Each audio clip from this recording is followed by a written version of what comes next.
ఈరోజు నేను మీతో షేర్ చేసుకోబోయే రెసిపీ ఏంటంటే స్టఫ్డ్ బెండకాయ ఫ్రై అండి. దీనికోసం నేను లేతగా ఉన్న బెండకాయల్ని వాష్ చేసి తీసుకున్నాను. చూసారు కదా, ఇలా వాష్ చేసి తీసుకున్న బెండకాయల్ని ముందు వెనక కట్ చేసుకోవాలన్నమాట. చూసారా, ఇక్కడ నేను చూపించిన విధంగా కట్ చేసుకోండి. కట్ చేసుకున్న తర్వాత ఈ ఒక్కొక్క బెండకాయని మధ్యకి చీల్చేసి తీసుకోవాలన్నమాట. కొంతమందికి లోపల గింజలు ఇష్టం ఉండదు కదండి, అలాంటి వాళ్ళు తీసేసుకోవచ్చు. లేదంటే లేత బెండకాయలు తీసుకున్నాం, చిన్నవే ఉంటాయి కాబట్టి ప్రాబ్లమే ఉండదు నాకు తెలిసి. సో కొంతమందికి ఇష్టం లేని వాళ్ళు లోపల గింజలు తీసేసుకోవచ్చు. అండ్ చూసారు కదా, ఇలా అన్నిటినీ కట్ చేసి పక్కన పెట్టుకోవాలి. ఇప్పుడు స్టఫింగ్ కోసం కడాయి పెట్టుకొని 4 టేబుల్ స్పూన్ పచ్చెనగపప్పు, 4 టేబుల్ స్పూన్ మినపప్పు, ఒక 5 టేబుల్ స్పూన్ ధనియాలు, ఒక 1 టేబుల్ స్పూన్ జీలకర్ర వేసుకొని బాగా వేయించుకోవాలి.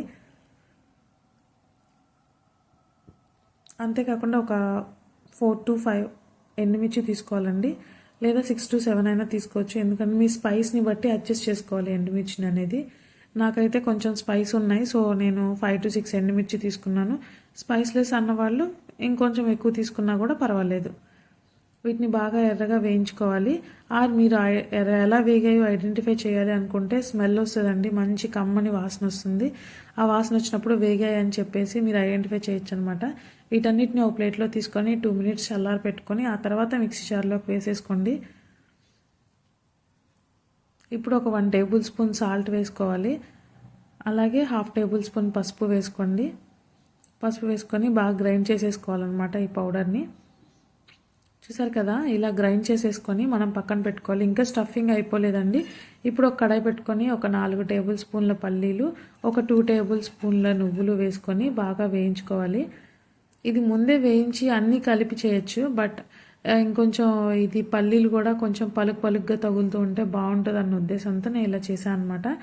మీకు అలా ఇష్టం లేదు అనుకోండి, అప్పుడు మీరు ఏం చేస్తారంటే నార్మల్గా ఇందాక వేయించేసుకున్నారు కదా, వాటితో పాటు కలిపి ఒకేసారి మిక్సీ చేసేసుకోవచ్చు అనమాట. ఇప్పుడు ఒక ప్లేట్లోకి తీసుకొని చల్లారిన తర్వాత మిక్సీ జార్లోకి వేసుకోవాలి.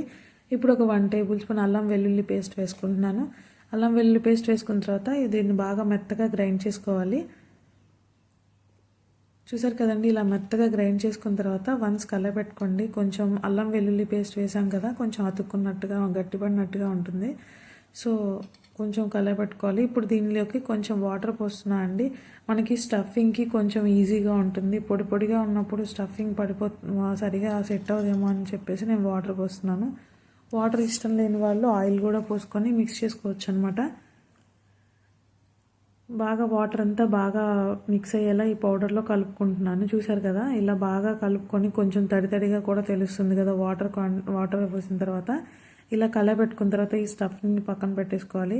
ఇప్పుడు మనం బెండకాయలోకి చిన్నగా కొంచెం పౌడర్ తీసుకొని స్టఫింగ్ చేసుకోవాలండి. చూసారు కదా, ఇక్కడ నేను చూపించే విధంగా స్టఫింగ్ చేసుకోవాలన్నమాట.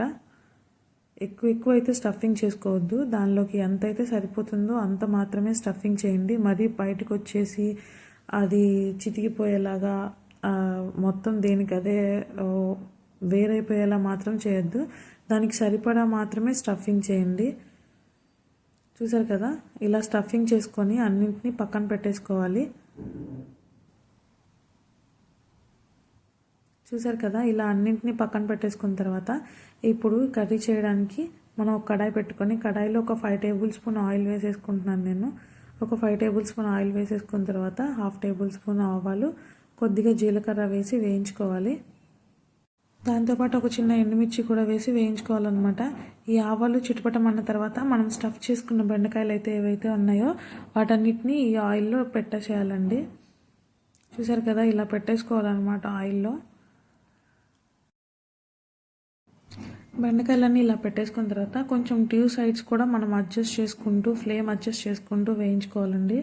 మనం అలా మూత పెట్టి వదిలేసామంటే అడుగంటేస్తాయి అన్నమాట, మాడిపోవడం అలా జరుగుతుంది. సో మనం 1 side ఒక 5 minutes వేయించిన తర్వాత మళ్ళీ దాన్ని రివర్స్ తిప్పి మళ్ళీ వేయించాలి. ఇది కూడా నేను కొంచెం లైట్గా సాల్ట్ వేస్తున్నాను అనమాట, కొంచెం త్వరగా కుక్ అవుతాయి అనేసి. చూసారు, లిడ్ పెట్టేశాక ఒక 5 minutesకి మళ్ళీ తీసి చూపిస్తాను మీకు. చూసారు కదా, ఇలా హాఫ్ కుక్ అవుతుంది అనమాట. దీన్ని మళ్ళీ తీసుకోవాలన్నమాట.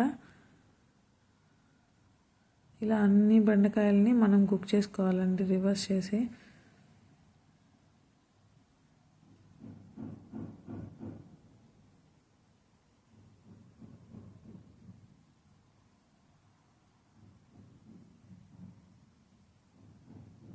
చూసారు కదండి, ఇలా ఎవ్రీ 5 మినిట్స్కి ఒకసారి మనం చెక్ చేసుకుంటూ ఉండాలి, లేదంటే అడుగంట వేయడం అలా జరుగుతుందనమాట. సో నేను ఒక 5 మినిట్స్ తర్వాత చెక్ చేశాను, బాగానే కుక్ అయ్యాయి. సో ఈ రిమైనింగ్ పౌడర్ కూడా ఉంది కదండి, అది కూడా వాటిపైన చల్లేస్తున్నాను అనమాట. వాటిపైన చల్లేసి మరీ అవి చితక్కుండా పాడవకుండా ఉండేలా కలయపెడుతున్నాను.